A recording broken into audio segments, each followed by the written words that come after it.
Welcome to IndoctriNation, a weekly conversation series about protecting yourself from systems of control. I'm your host, Rachel Bernstein.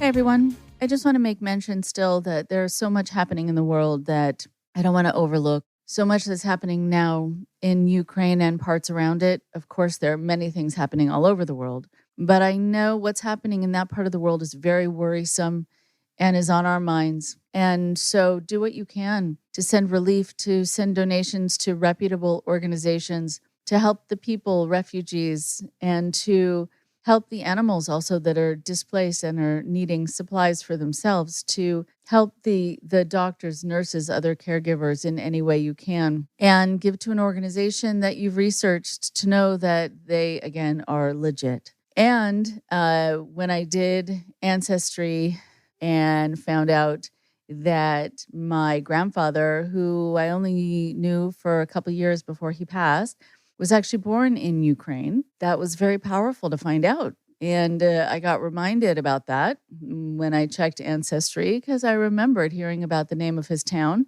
and hearing it actually being talked about on the news. And he was able to be rescued through a refugee organization and brought to America. So those organizations do help, and they're absolutely needed right now.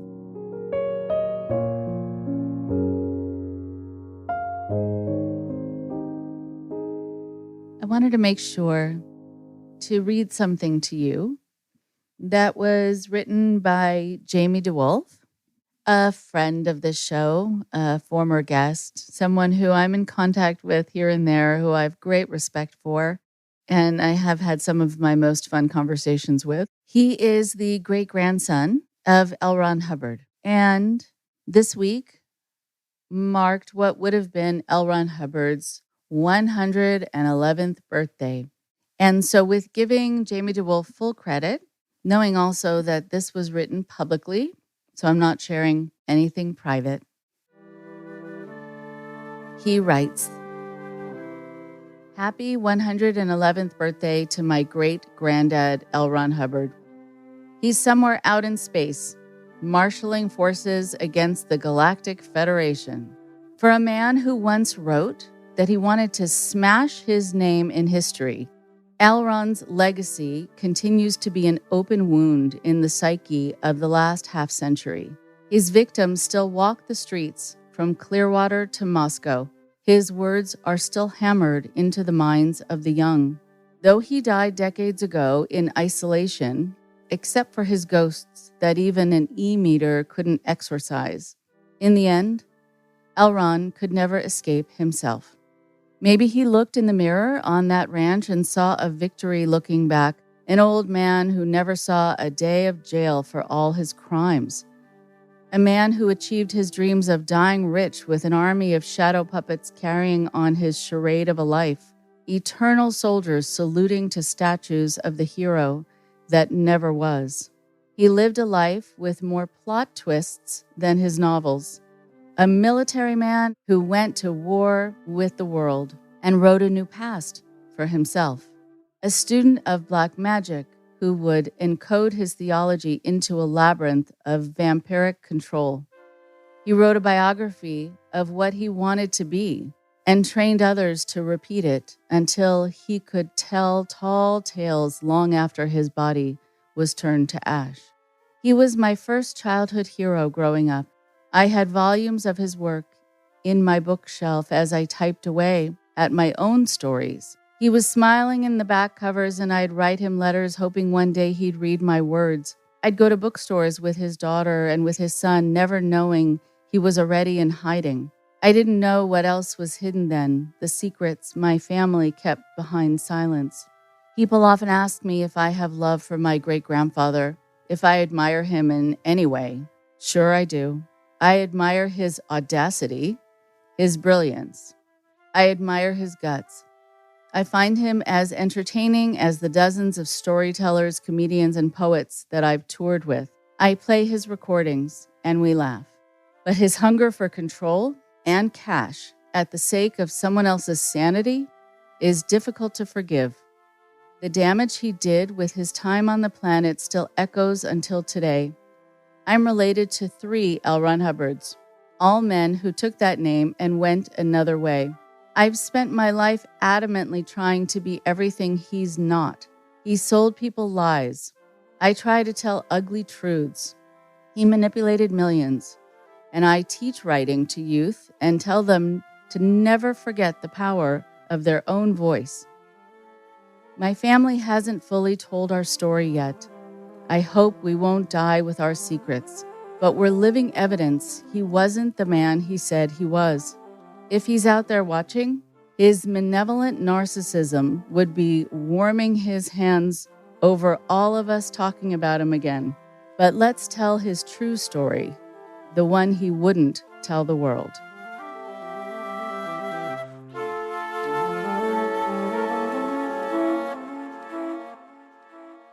And so for today, I am so happy that you're going to be able to hear part 2 of my conversation with Rachel Nelson, Chelle Swierz, Melissa Longfellow. They were all teachers and leaders for many years in the Baptiste Yoga organization, a high-control yoga system led by Baron Baptiste that claims to be changing the world through its quote-unquote methodology. During that time, they dedicated their careers and much of their personal lives to the group and to the leader, believing that what they were doing was healing the planet. After each having their pivotal moment at different times, they reconnected to process their experience together and discovered what felt indescribably off. Well, finding out actually that was because they had been subject to many cult indoctrination techniques. They subsequently started a podcast to share their experiences and educate people about the dangers in Baptiste Yoga, the thought control, the manipulation, coercion, and having a charismatic leader. Each of them is now focused on taking back their own life and enjoying life exactly as they choose to live it. Here is part 2 of my 2-part conversation with these wonderful, strong women.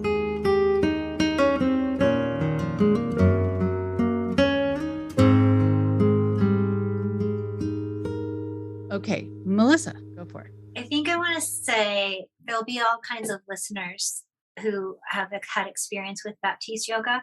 And I think, there's a lot of people who had great experiences with Baptiste Yoga, like I had when I first started, like Shelley did. And we all did, right? We all had a positive experience.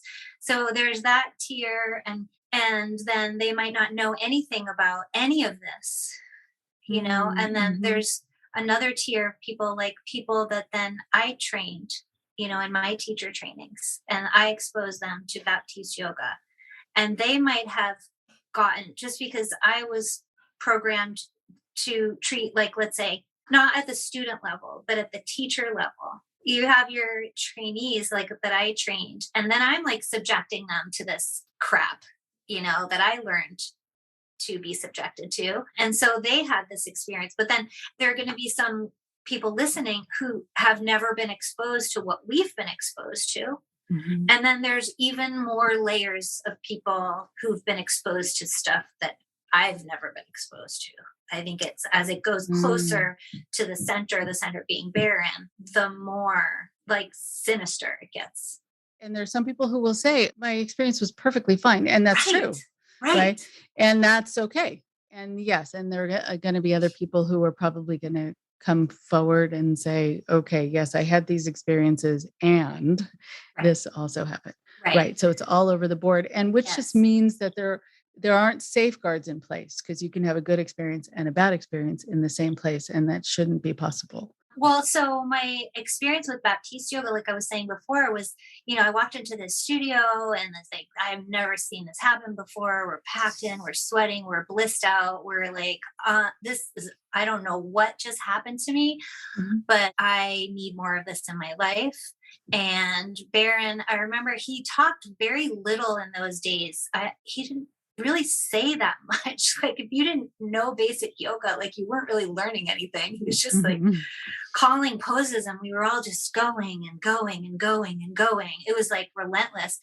It was like 90 to 100 minutes each class. And, But I do remember him saying, if you want to feel better, you come like 2 or 3 days a week. If you want, some significant changes, come 4 to 5 days a week. If you want your life to change, come 6 to 7 days a week. And right there is like, I want my life to change. Like my life actually kind of sucks right now that you mention it. So I did. And I started coming 7 days a week. I never missed a day. I had a complete transformation, like where I was like a pudgy, like overweight person, not very like confident in the way I looked.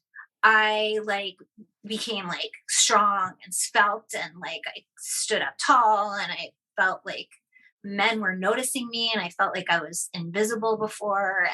And I was like, oh my God, I just got my life. Like the secret to my life has been revealed, And I think that part is positive. I really did get a lot out of it. And I think that's okay. Like it's totally okay to, and some people don't like this, but to admit that like I got some positive stuff in this experience. But it's like, again, when you start going into the closer levels.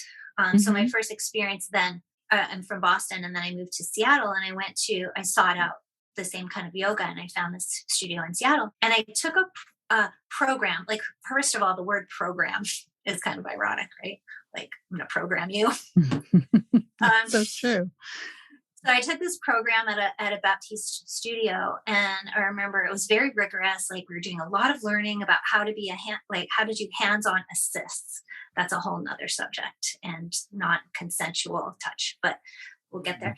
But how to do assists. And we had a break, like a 5-minute break or something, to go to the bathroom. And I got back like a minute late. And I remember the male co-owner of the studio, you guys know what I'm talking about, but like gave me such a hard time, like, you're late, and like closed the door on me, and like wouldn't let me back in the room. And I'm like, yeah, I'm a minute late, but it hasn't started. Like, what are you talking about? Like really humiliated me, like berated me. Like, I can't remember what, but there's some punishment about it. Like, you're going to have to talk to me after about it, or something like that. And I remember feeling so like, oh my God, I am the worst person. But that was like the first exposure to what I now know is like that culture. And then by the time I got to level 1, it was a good 10 years after I had first met Baron, and I practiced in that studio every day with him. And so by 10 years later, he was like an idol to me.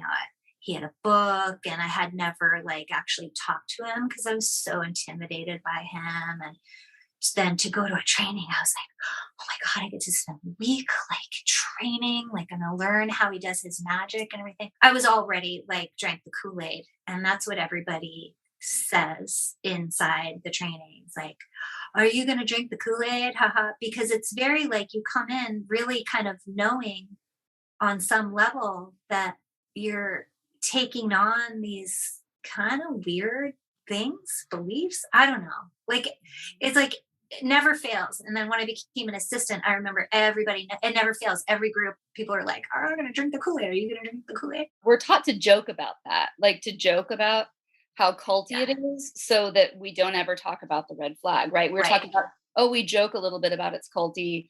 And Baron jokes about it. Baron he does, doesn't he? Does joke about it.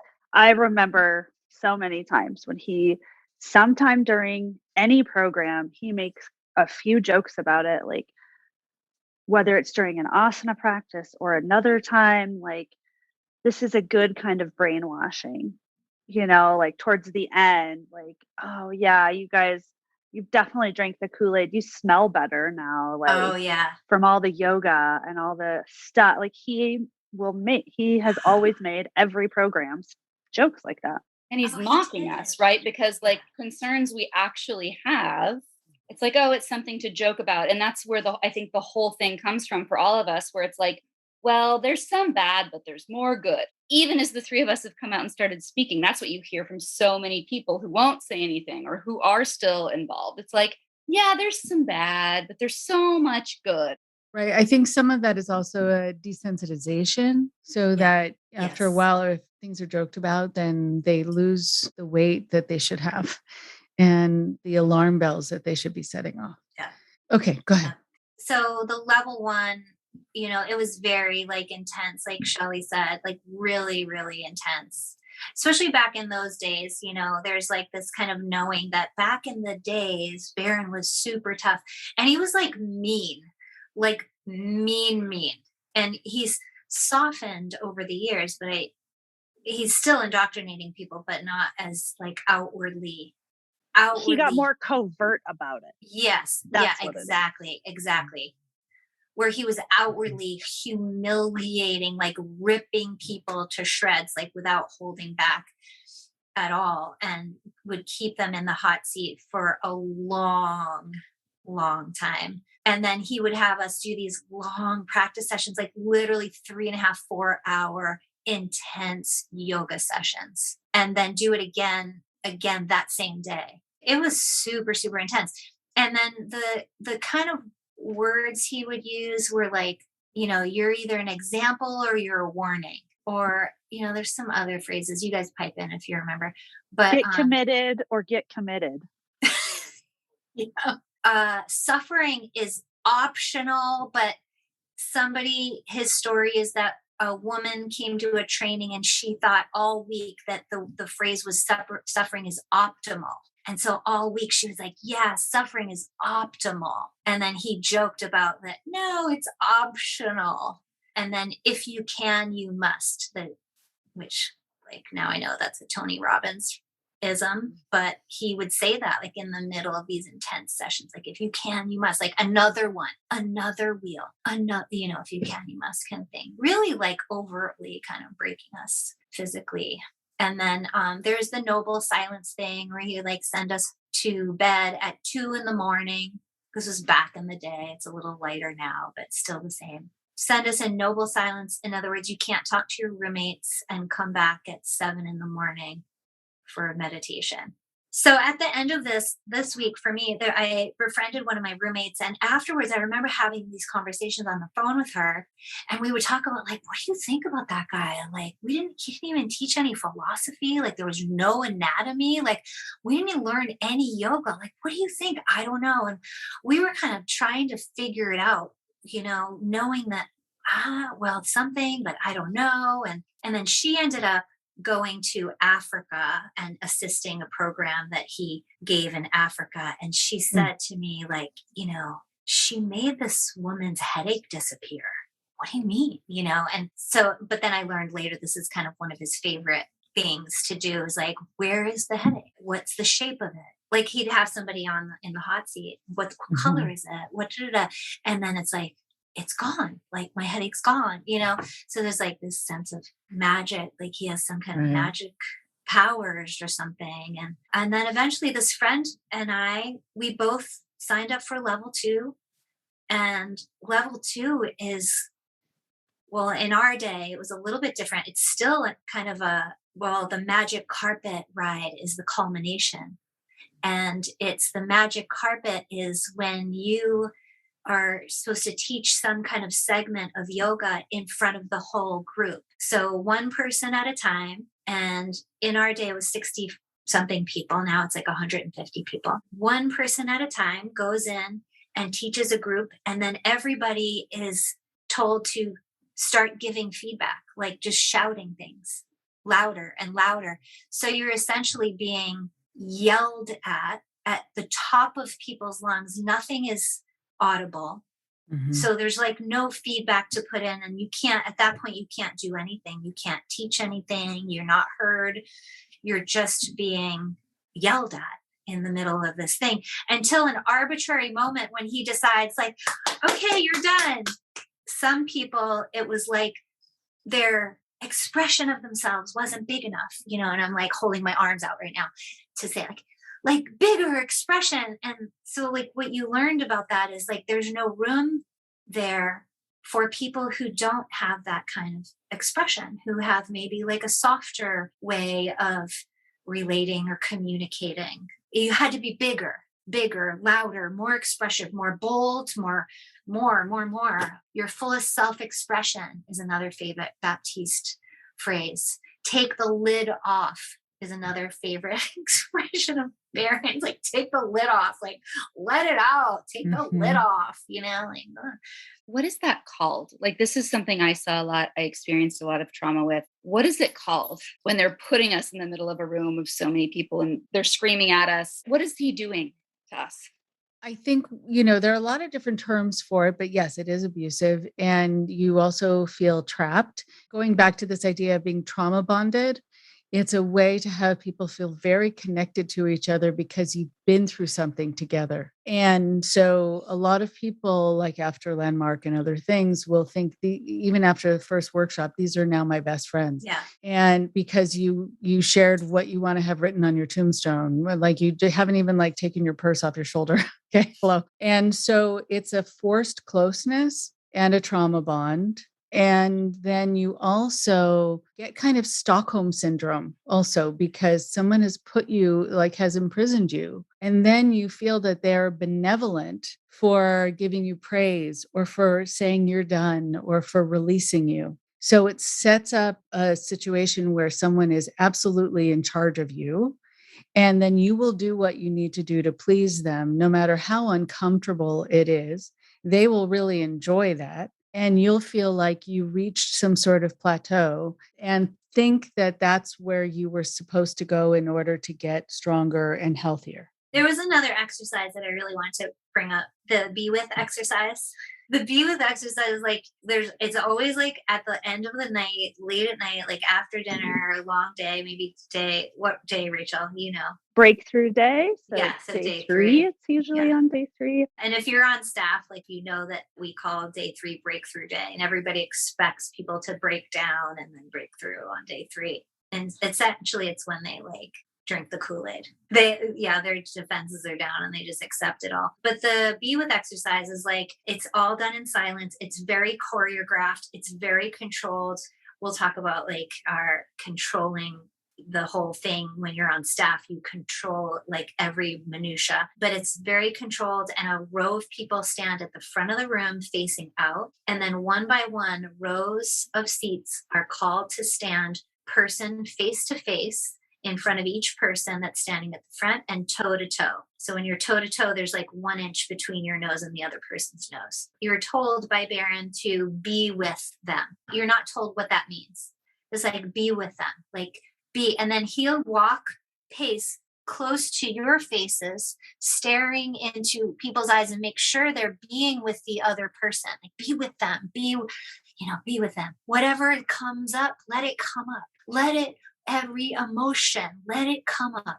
Be with them. What do you feel? Like all this kind of existential kind of talk. And eventually people start crying.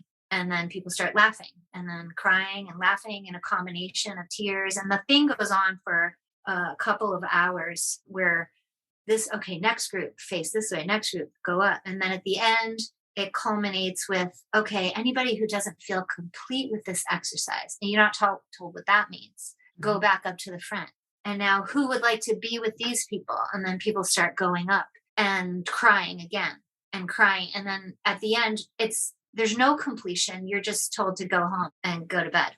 Something else, just going back to Shelley's question about what is this called? Some of it is also social contagion, which is that, when people start to laugh, other people start to laugh. And when people cry, other people cry. When people scream out, other people scream out. And because you feel like those people are getting it, especially if they get positive reinforcement for behaving that way, then other people start to do it too. And it doesn't necessarily mean that you were going to cry on your own or laugh on your own or yell or whatever, but we are social beings. So it's like, someone yawns and then we yawn. And so we pick up on certain things from each other, which is, I'm sure, evolutionarily part of our survival. But sometimes people think they're having authentic experiences, but it's just a social contagion moment. The other thing also, this idea of being with, when you have something so amorphous and invisible and it can't be actually measured, then it causes dependency on the instructor to tell you when you have reached that and that you've done it right. Because you have no idea, because you don't know what that looks like and what that means or what it feels like. Yeah. And so it sets up this, like, you're a puppy and you're waiting to get approval if you've done it right. And you're not sure because you still are not quite sure what he's talking about. Okay, so go ahead and just as you're finishing up your story, and then we'll go to Rachel. So there's also an expression about like having a breakthrough is like considered like a pop, and you watch people maybe at the front of the room and Baron coaches them for a while. And then they have, then they get to like, oh, did you feel this as a child? And what does that mean? And whatever coaching he was giving, like he's drawn from Landmark, he's drawn from Tony Robbins. And when the whole NXIVM thing came into the public and they talked about these explorations of meaning, the EMs. Yeah, that was the one thing that actually made my mind flip and go, wait a second. Because that is like so familiar, like that whole process. I was like, wait, what? That is like very familiar. And am I in a cult? So interesting. That was the thing that I recognized. But it left you feeling like if you didn't have this like big breakthrough that you hadn't really gotten it. He's very deliberate about telling people that like your level 1 might not work on you today. It might be like next week or 6 months from now or 10 years from now. Your level 1 just keeps working on you, and it's like, oh, okay. Well, so it didn't work. I'm glad I paid $3,000, but it's going to keep working on me. So it's worth it, and I definitely took that and I accepted that explanation, The other thing I want to say about, just notice that none of us have talked about any yoga poses. Because it was literally not, I remember, that's one of the things that we were talking about when we got home from level 1. Like, did you learn anything? Like, no, like we literally did not learn a thing.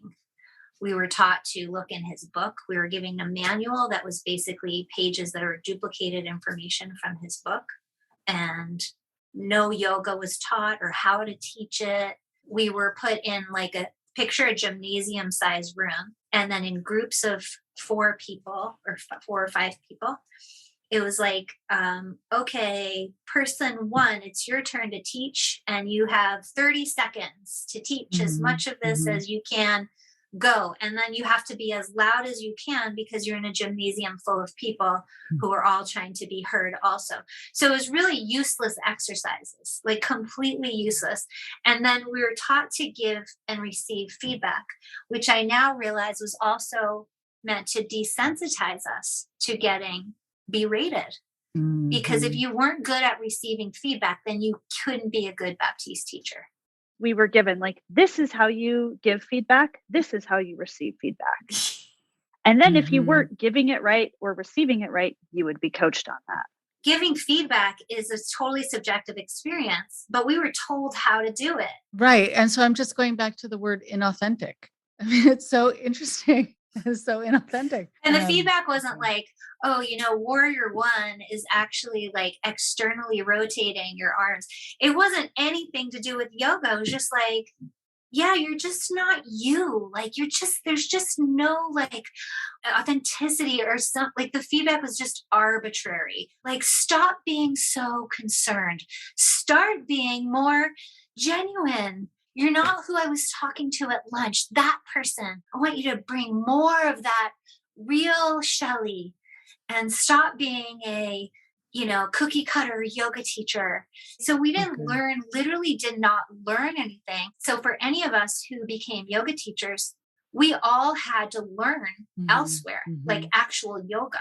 I mean, I kind of see like my Baptiste life in 2 segments. Like there's the old segment, and which I just covered. And then the newer segment is when I started to become involved, like when I got closer to the source, and we all took this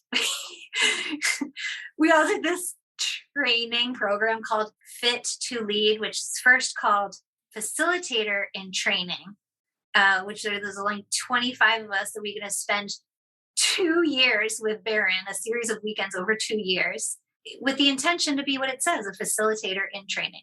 Facilitator, meaning like we're going to facilitate these trainings, these small weekend or day long that occur around the state, country, around the world.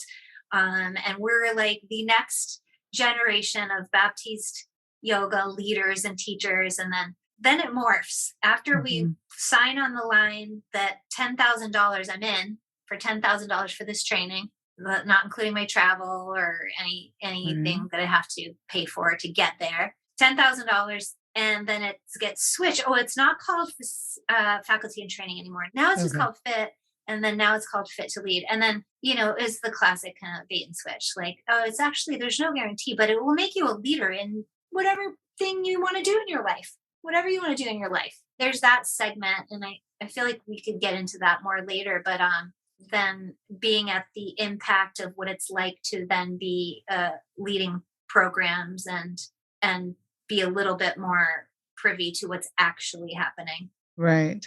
Okay. So thank you for that. And Rachel, go for it. I was actually introduced to Baptiste Yoga through a studio that had just unaffiliated. They were probably around in the beginning, Core Power Yoga, which if you're a yogi, they were actually an original Baptiste studio, affiliate studio with their solo studio in Denver. And I did my first teacher training there, and they had just unaffiliated, which is a whole nother story. I came to their training and they still were using Baron's book. They had changed to their own sequence at that point already, but we were required to read Baron's book. And that was how I was first really introduced to Baptiste Yoga. And that was in Denver. And I moved back up to the mountain town where I'm from. And a woman had opened a small studio. She had done the core power training right before me, offered me a spot to teach. I was just finishing up a professional athletic career as well. So I was kind of in this in between. She went to a level 1 and came back and was like, you have to go, that. It changed my life. That recruitment started. I just also want to point out that the studios are used as recruitment tools. Same with teachers. Nobody gets commission for any kind of recruitment that they do either, which is a fascinating thing to point out. The studios and certified teachers are basically used as recruitment tools. I have to say, Rach, commission is given out via favoritism, via being treated well versus being treated horribly. So the studio owner, I was like, okay, I'll go. And in between that time of when she came back and I ended up going, I went to a yoga journal conference in Estes Park and took some classes with him and took classes with many other teachers. Also, I was an athlete. I really liked the athletic practice. I liked the heat. Took a class, and I remember talking to him afterwards, and then I was like, yeah, I think I'll sign up.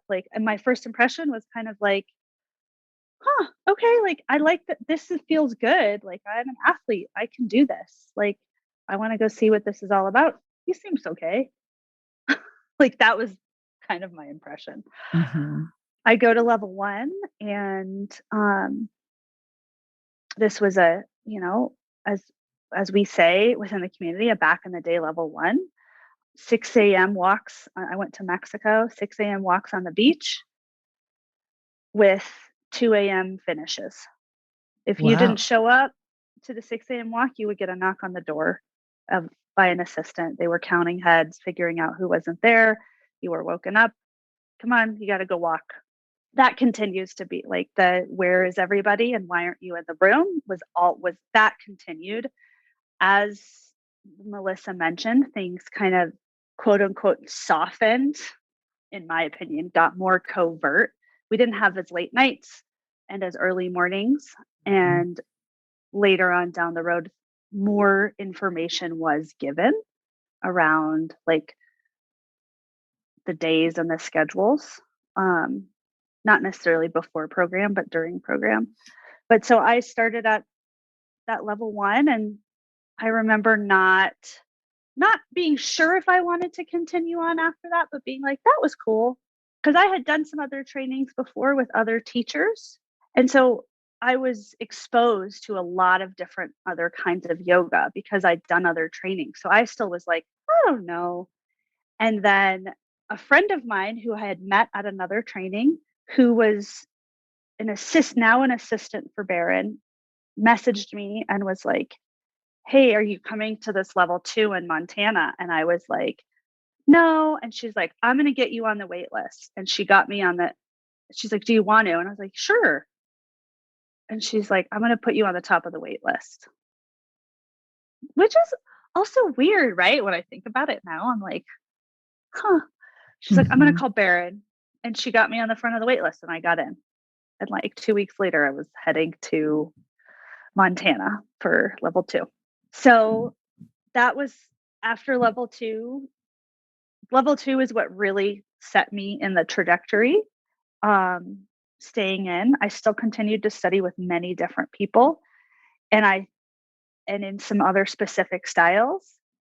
And when I look back, I know why that's one of the reasons Baron kept me around and one of the reasons he liked me, because he could use me to write content from these other styles and pull from these other things. So from that level 2, I wanted to assist. I started assisting. I was like, I just made my way up into the ranks. And the other reason I think I was primed is when I had started at my level 1, I was not only coming off of a professional athletic career, I was coming off the death of my best friend. As you know, Rachel, and anyone listening that is any sense of high control groups and things like that, those are good people to get in. They're vulnerable. Yes. They're confused. They're looking for something because life is shattered. Right. And I was that. And I was also, I think another reason I did so well within the Institute and the company is having a professional athletic career. I was used to getting feedback and coaching and someone saying, do this thing, and me being like, okay, I'll go do that. Like, thank you. That will help me. So I was really good at that. Like I could take the feedback, I could take the coaching, and I was really good at implementing it.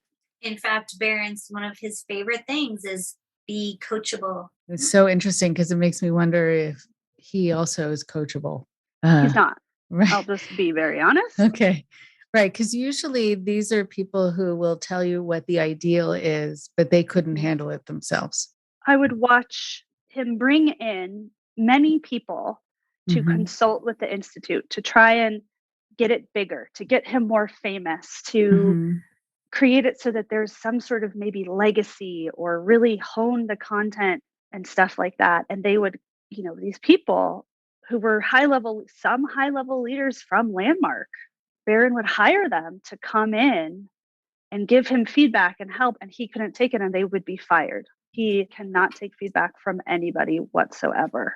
But you set up some really interesting points here just in terms of vulnerability, what you were looking for. And I'm sorry about the loss of your friend.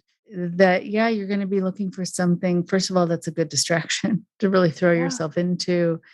And something also that can give you a sense of things making sense. Like, okay, I'm going to throw myself into something that might be good and predictable, where I'll have a sense of achievement. And, it really fit for me. It's so interesting to look back on now. I made my way up and I was, at the point where I was co-leading certain programs for him. I remember at a level 3, I feel like I wrote a majority of the content for that program and led most of it. He just had disappeared. There were times where he was not, everyone was in the room waiting for him to come. He was not there. I just started doing it because he was not there.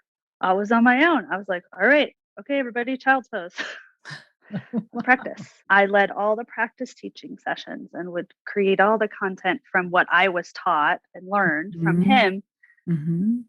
But also, as I mentioned, he really liked having me around because I still continued to study with other teachers and other styles.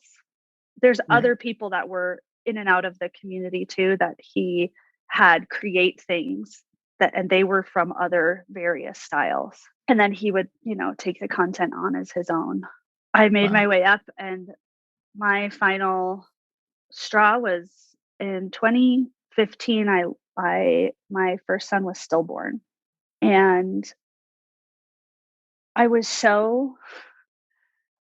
indoctrinated that a month later I went I was like, no, I need to go to the Fit to Lead program.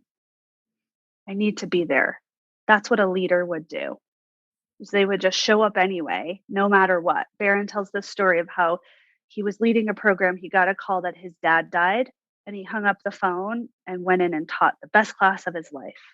I was so indoctrinated that I showed up there, and I kept, I then was offered a role within the company because I had sold my studio. And I was like, okay, yeah, like this is what I have to do while I'm grappling with this major, major loss and grief. And my last straw was at a level 3 program in New York. It hadn't even been it was the end of that year. So it was approaching a few months away from the year anniversary of my son's birth and death. And I was not only like dealing with a cold, I was still dealing with that grief. And so I wasn't showing up as myself. And throughout that year, I remember hearing from certain other, like his CEO and some other high level leaders, like, when are we going to get Rachel back? I just wish we'd come back already. So at this program, I was just having a hard time. And I wasn't taking the coaching or the feedback in the way he wanted. And I was getting burned in front of the entire group for teaching's sake, to teach the group, is what he would tell me. And then going back to after in between sessions and sitting at a table and him and the CEO yelling, berating me. And I just remember being like, what am I doing here? This is not okay. I cannot do this anymore. Right. And that was the last program I did. And I stayed on in the role I had within the company, and some other stuff happened. And there were so many other things. It's like a memoir could be written. And I was just like, I can't, this is not the right place anymore. This is too wrong and not the place I should. And by then I had my now son. That always, I think, is a big game changer for people when you get a break from something like this. Because I mean, our lives, as Melissa and Chelle can attest to, if you were in any capacity working for the company, the amount of phone calls you have, during the week, and then you need to be at these amount of programs every year. So it's at least once a month you're going to something. You're either leading it, or you have to be at something, or you need to be on you need to be on these 3 calls this week. So you're not given any space. So once I got the space, it was like, oh, is this what life's supposed to feel like? Wow. Yeah. It's reminding me actually of this episode. Well, I think there were 3 episodes. This probably will be 3 episodes too. These women who lost a daughter, and within a number of hours were told they had to be at the meeting for their group. It was like this rogue 12-step group run by this very abusive person. And they were given a really hard time for missing the meeting that morning, where they just lost their child right then. And the same thing that you're talking about, they were able to leave when one actually just took a break and had some time away. And I think that it's very hard to gain perspective when you're in something. I'm just thinking about taking a photograph. So you need to move back in order to take a picture of the whole scene. And so when you take some time away, you get to really think about what it's doing to you. You could probably feel like you're feeling more rested, and you're able to eat or have time or focus on other things.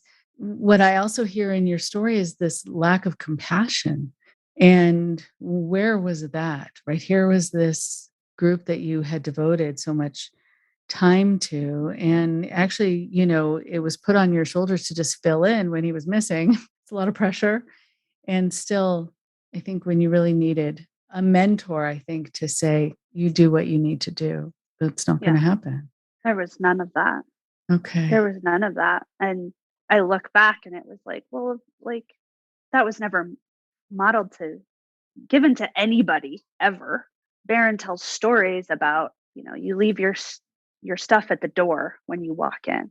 And it's not about you. It's about the students and their experience. And there's so much of that it's like, oh, well, this is what I'm supposed to do, like Right. this is how I've been trained. I've been trained to always show up and show up as your fullest self, no matter what's going on, and show up as great. Like you get great by making others great is a very coined term within, Baptiste yoga.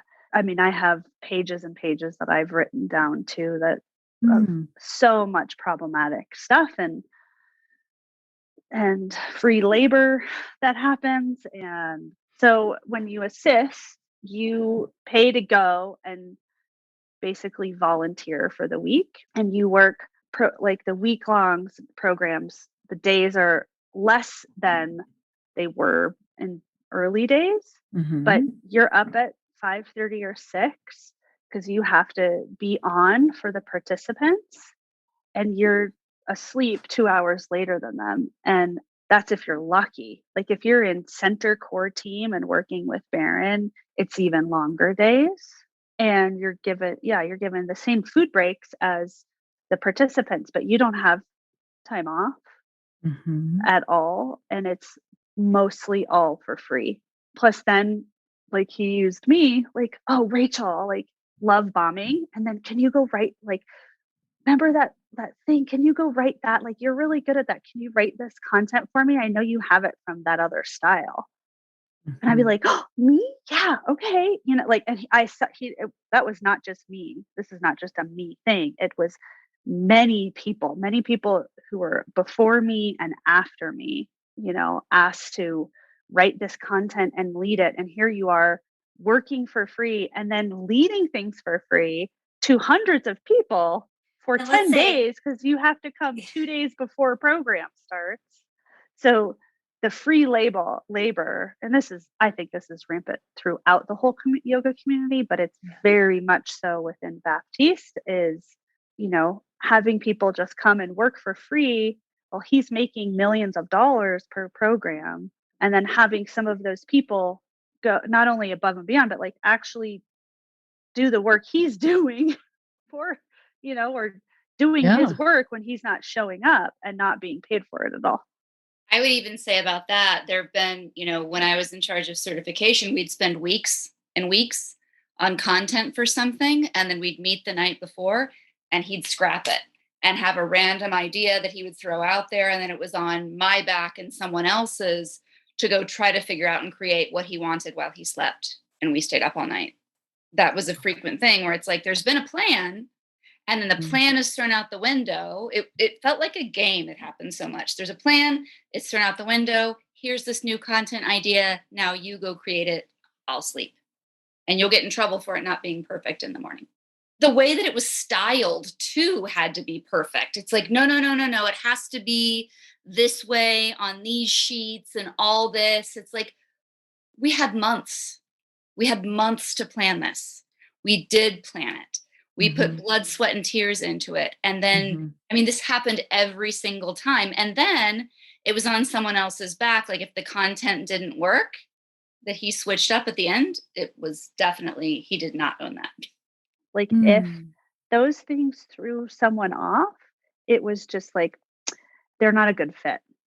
But if Okay. someone, like for me, example, I could handle all of that. I was like, okay, yeah, like I'm so adaptable. Like, yeah, okay, like Mhm. I can do that. I can fit, and so like I could handle all of that. And then if you couldn't, you're not a good fit. You're not in the in crowd. yeah, You can't lead anything. You're not coachable. You're not a good facilitator because you need to be able to yeah, handle the whims of Baron and the all overness and all of that. yeah, that's true. It's like the qualifications for moving up, like to be a more senior teacher, is not like, oh, you have good yoga knowledge or your experience or you're clear in your teaching and you're none of that mattered, literally none of it. It's if you could take being berated and still get shit done, and if you could just say yes to everything and be willing to not sleep or have the flu and still show up. So those people, and that's how we all got, to where we are. Cause like Shelly, like you were saying, it's like, well, the other people get weeded out. Like they can't handle it. What I want to point out is I get asked a lot, and even my husband in the middle of, I've been gone for 4+ years now, but like, why are you still doing this? They keep telling me I'm going to get to, lead a level one day. The carrot. The carrots were dangled consistently. Like, oh, you're Rachel, you're next. You're going to be like the one other person that gets to lead programs. They knew what each of our carrots were. That's what you get. That's what you're going to get to do. I promise. Like, so soon. And Baron loves you and all of this. And so always carrots being dangled for everybody. Like, I know that wasn't just me. It was like, Chelle, you get to lead programs. Oh, Melissa, you too. And like so many other people, all the carrots dangled. And then once you start to like even lead the short, quote unquote, short programs that Baron never created, by the way. And I started leading those. And to be honest, like the first few I led, I made good money because it was a percentage. And then they decided to change it to a flat rate. And then they upped the price of the program. You go from making, like a decent, like, oh yeah, I'm going to make like $4,000 or $5,000 if this program sells out. That's awesome. Like what I have done has now paid, like this finally off for me. Finally, 10, 15 years later, maybe it won't pay off when you actually do the math. Oh, well, now your flat rate is $1,000. Mind you, this short program at the studios they're leading these at is $400, and it's 50 to 75 people. And the studio doesn't make money off of this either. And the thing with leading those short programs too, like I started doing it and that was my goal. Like I didn't want to lead a level 2. I wanted to lead those short programs. And then I started doing it. And it really got clear to me what a cutthroat community the Baptiste Yoga community was.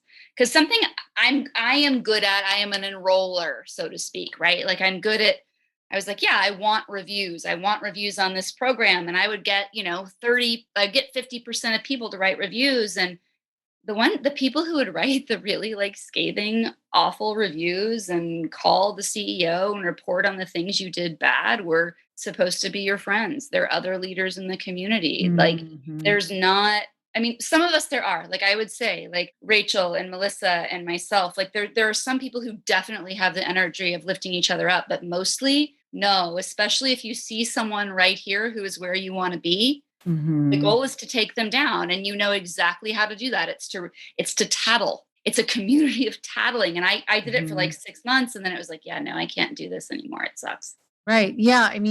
When that happens, it's interesting. You talk about tattling and the cliques.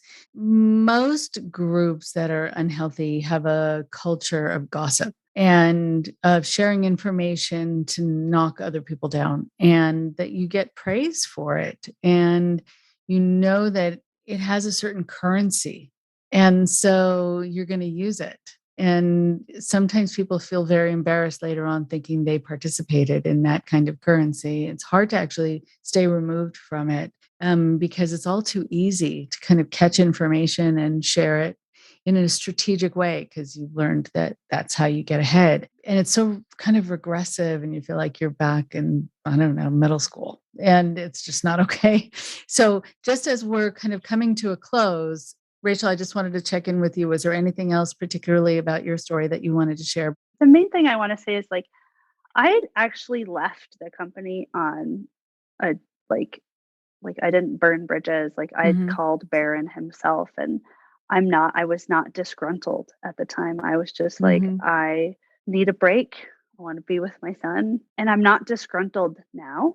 And I'm not trying to cancel anybody.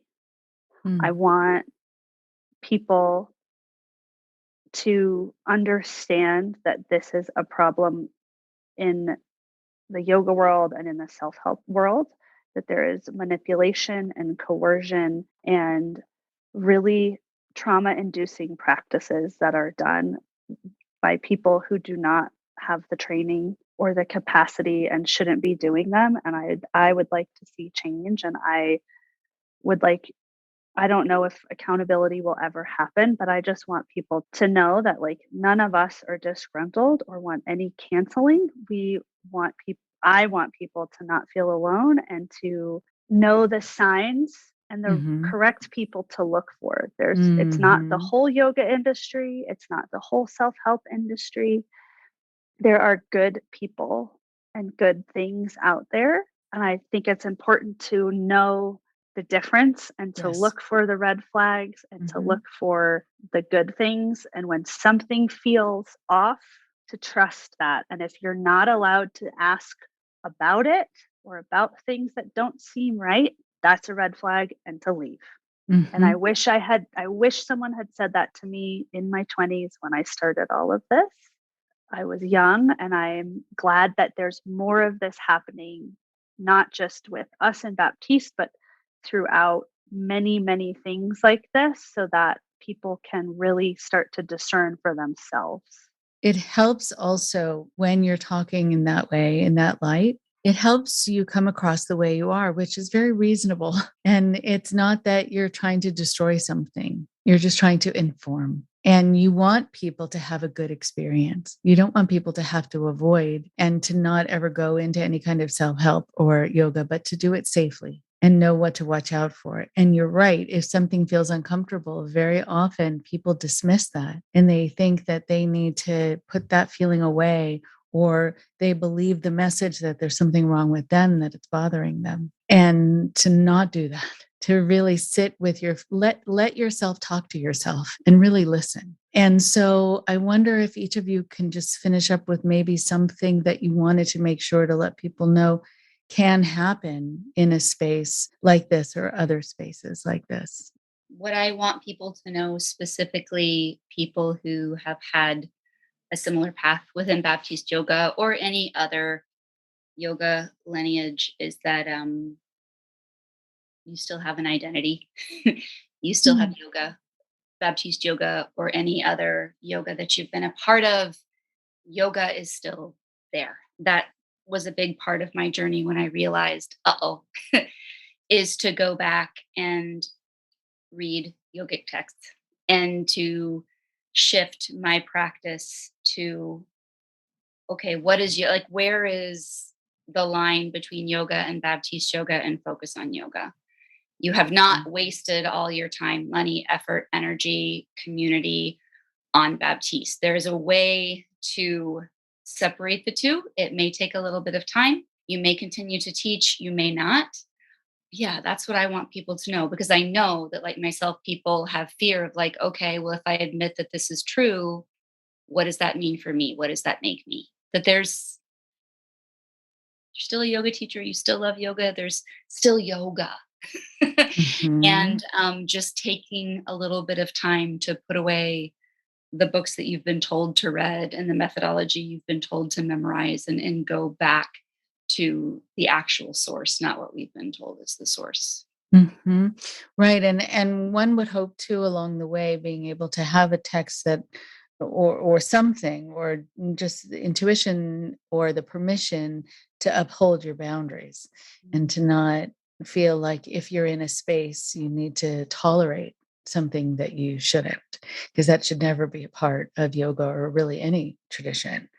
Okay. So thank you for that. And Melissa. There's so much more that hasn't been unpacked in this conversation yet, but the coercion, I personally have witnessed it happen with Baron and his influence over women, and using his status and power to then have relationships with women of all types of relationships, many relationships. And anybody who's been nearby him in any way, or not so nearby, has seen it. Many of us have seen something.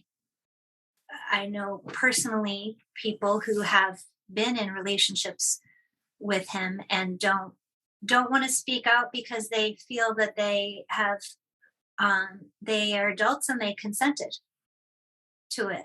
But what I'm learning is that we didn't consent to much in that state. We didn't consent to buying in, in that state, and then especially holding him as this kind of powerful superior.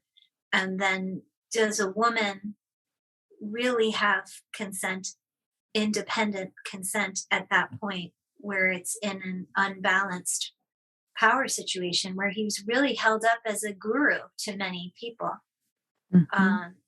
I don't know if that's going to come out, but it's been there for many years. This has been happening. A lot of people brush it off as like, oh, he's a guy. Oh, he's a single guy. Oh, just kind of guys will be guys kind of thing. But Mhm. Mhm. it's not consensual, in my opinion. It's not consensual when there's that much of an imbalance of power. If people understood that, they wouldn't blame themselves. I think I hear a lot of women who just want to put it behind them and not say anything because, just like, if for any of us who have ever, had a one night stand or something where we're just like not proud of that, whatever, they just want to move on. But in this case, I think somebody who's not held accountable in a public way is free to continue. And also with the people around him enabling that to continue by turning a blind eye and explaining it away, Mhm. we're essentially contributing to people being taken advantage of. Women, many young women, mostly young women. Let's be Mm. honest.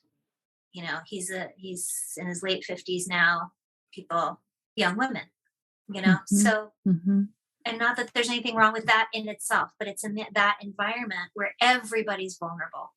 I'm glad you brought it up because, right, it might not be illegal, but it has an impact that can be so negative and so toxic. And it adds in jealousies and the need for attention. And sometimes, after women have relationships with teachers, this is why teachers should never be sleeping with their students. Sometimes they Thank you. just leave and you don't know why. And something awful may have happened or not, but it just leaves this sort of mystery and a distraction, and you are kind of wondering. And I think your intention of coming to a place like this is to have something that kind of helps you to have clarity and kind of purity. And there's this messiness and kind of ugliness and very base behavior that's happening from behind the scenes, and not so behind the scenes if kind of everyone sees it. But it's a really unfair advantage that any teacher has, where people will do things that they might not do with other people because they feel like they need to please this person, or they feel indebted because this person has given something to them. It's never an equal playing field. So I'm glad you brought that up. Absolutely. And it's also, he's leading by example too. And I know definitively of two other male Baptiste yoga studio owners who have also perpetrated straight out sexual abuse. And they essentially get permission, unspoken permission by the leader doing that and not being held accountable. And these women have been silenced, fired from their teaching jobs, told they can never teach at the studio again, telling that they're a disgruntled employee, that they consented again, that they're an adult. Thank you. Right. This is like same trope that in so many different. All right. And so then, Rachel, one last thing that you want to let us know that really sort of left you with kind of this motivation to want to talk about what's happened there. I mean, I think I kind of said it before, and Melissa said it at the very beginning, like, if you see something, say something. And I just want to stand up for what's right.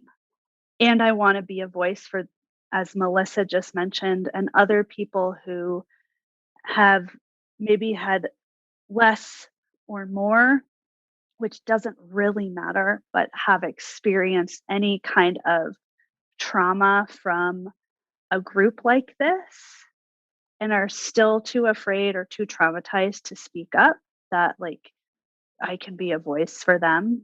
And that if they ever have the courage to do so, and this is to like anyone from Baptiste, if you ever have the courage or you know me and you just want to speak to me, and that's as far as you take your story, like that's what I'm here for. And I'm like really want to know that people to know that healing is also possible. I still feel like I'm still healing from some of it, but that and learning and unwinding a lot still, because as you know, Rachel, like when you leave a group, a lot of times you go to another group. Yes. I did that. I did that. Recognized things quickly, got out. So Good. it's scary at first and it's okay. And you can get your life back.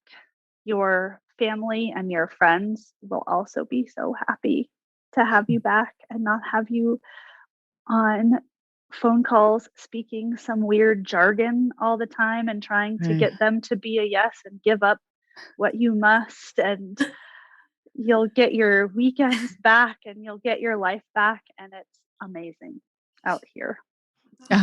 Out in the world. It's Out so in the good. world.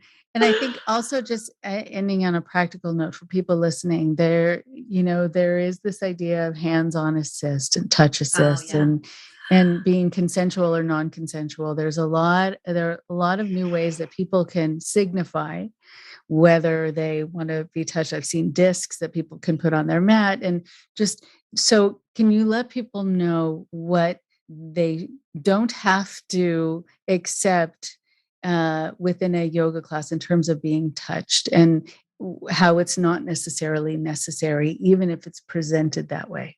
I think in Baptiste Yoga in particular, we were so ingrained to think that it was a gift. Like if you didn't touch someone, you were robbing them of this gift. And what I now know that I didn't realize before is that any touch must be consensual. And I think it's more so the Baptiste teacher who I continue to see people posting photos of outright, some Matthew Remski calls it somatic dominance. As a yoga teacher, we already have this kind of power dynamic that's uneven. And then for us to assume that they want our touch and that we somehow can know that and somehow can deliver it in a way that it is appropriate and that's not going to re-traumatize or injure or someone it's just insane. But I did believe that too. I really did with all my heart. I believe that I'm doing the right thing.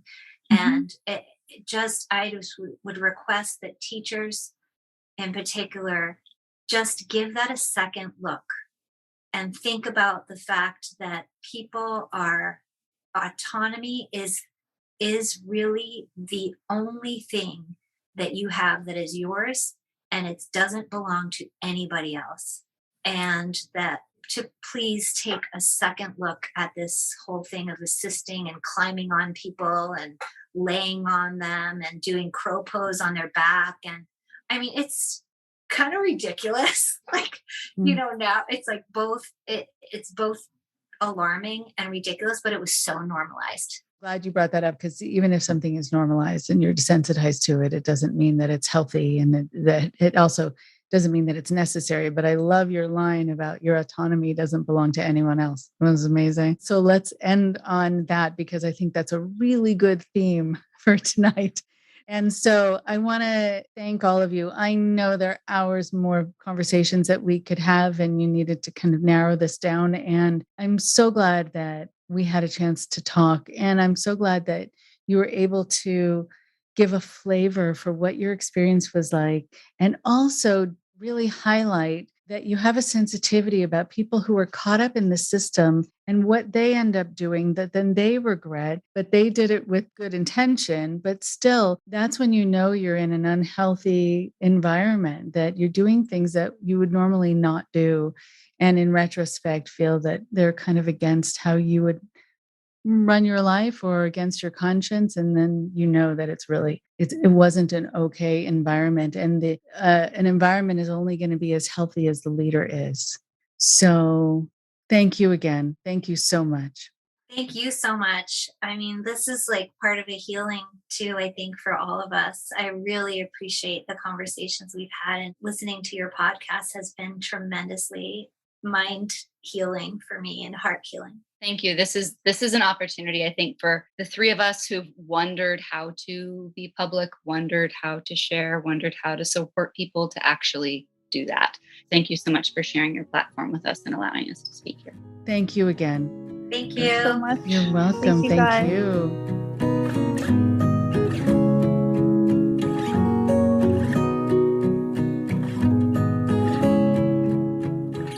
One more thing before you go.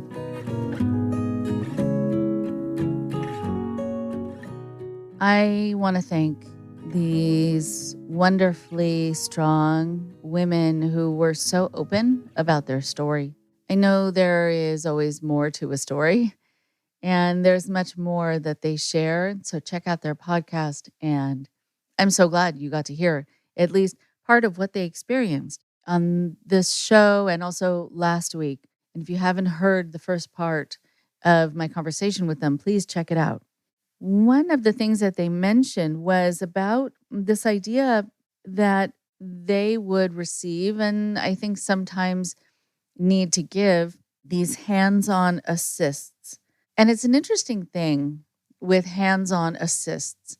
And this is this idea that when someone sees you going into a certain yoga pose, and that would certainly be me because I'm really not great at yoga, and so I often need a lot of help the few times that I've tried it. But there are people who will come over and just manipulate your body and move your arm and your torso and your tush and whatever they need to move to whatever place they think it needs to be moved to. And there are some people who will say that the person in charge came over and was really kind of leaning against them, leaning their whole body against them. And it was way too close, way too uncomfortable, just kind of alarmingly, weirdly intimate. And it felt like a violation. And truth is that it is. That when you are dealing with being in a situation where you're needing to move your body in a certain way, no matter the situation, I mean, unless you're injured and unless someone has to rush up to you to help you, and unless they help you right away, you're going to be in very bad shape. Like if they need to bandage a wound. In other kinds of situations, I think you really always need to ask for and expect consent. So someone also who just, kind of without even thinking is so used to doing these assists will just move someone's arm and move someone's neck and the placement of their foot. But when it comes to parts within your torso, especially, you want to be asked, can I move you here? Or you want to expect also that the other person is going to be able to follow what you're saying. If you say, would you like me to describe to you what you need to do here that's different and how you need to move this part differently?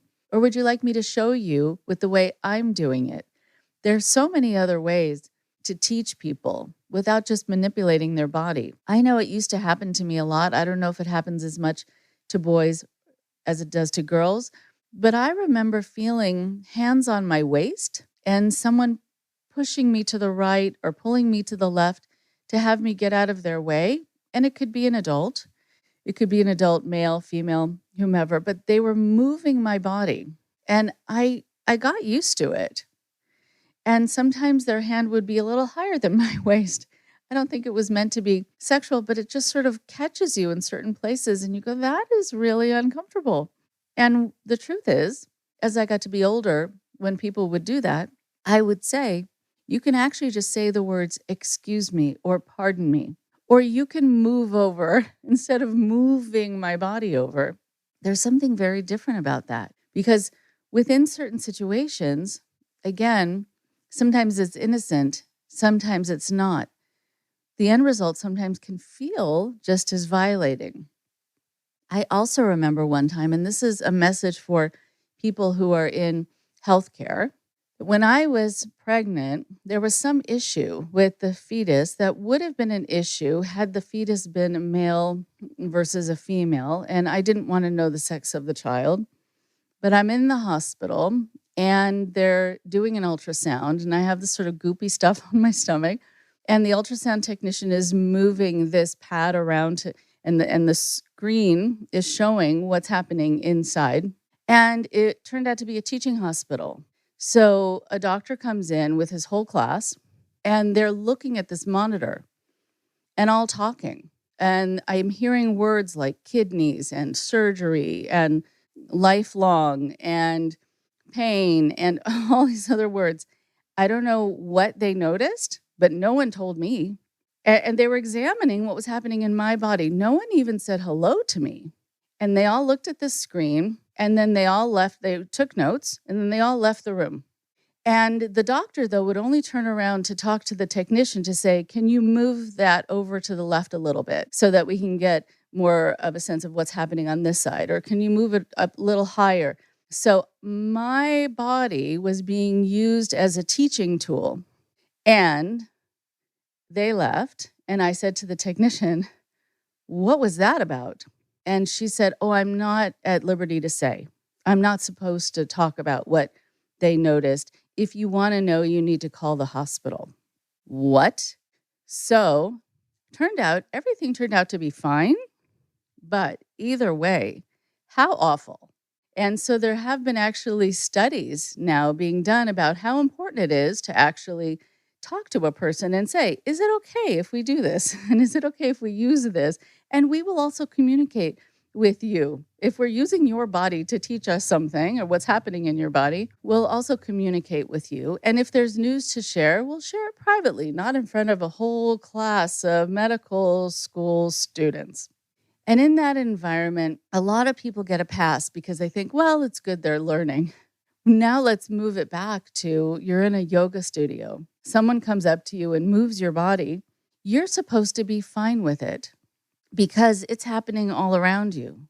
And you're supposed to think that it's part of how this person is helping you. There have been little discs, little chips that have been printed that people can put on their yoga mats that will show that they're giving consent to being touched or if they want to be asked, which is a really good thing. But in some places, they don't offer that as a choice. They don't offer that as a possibility.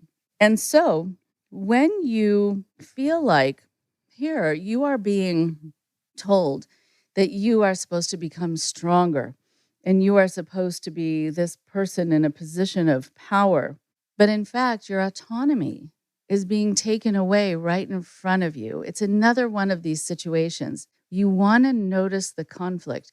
You want to notice the irony. You want to notice what's not coming together.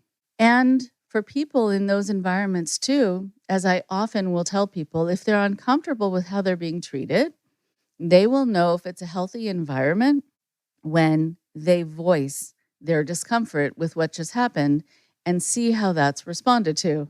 Because it's good to give someone a second chance and think they're just, without thinking, doing something to you. And there's no negative or nefarious intent or sexual intent. And if you say, you know what, next time, would you mind just describing it with words, what I need to do? Or can you show me by doing it yourself? Or can you ask me? If they get mad at any of those things, then you know, again, that in that moment, it matters less that you're doing it right than it matters that they get to do whatever they want. Always watch out for that. Talk to you next week. Thank you very much for listening. Please support Indoctrination on Patreon at patreon.com/indoctrination. Be sure to give us a follow on our social media. Find us on Facebook and Instagram using @Indoctrination Podcast. And for Twitter, find us at @_indoctrination. We love hearing from you too. So send us an email at indoctrinationshow@gmail.com. And for more updates on the show, visit our website at www.podpage.com IndoctriNation.